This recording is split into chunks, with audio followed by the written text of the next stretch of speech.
خبر شامل کرتے ہیں محمد عبید اللہ کیسرانی ڈپٹی بیورو چیف کی تھانہ ریٹرا کی منشیات کے خلاف بڑی کارروائی۔ مزید جانتے ہیں محمد عبید اللہ کیسرانی کی اس رپورٹ میں۔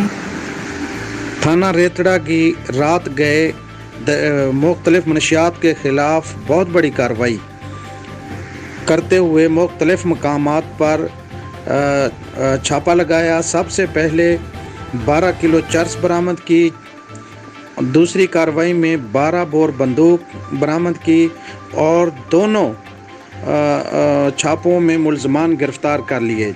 چرس میں ملوث غلام یاسین سن آف کریم بخش، ظہور احمد ولد پیر بخش، جبکہ اسلحہ برآمد دو بندوں سے اسلحہ برآمد کیا، جن میں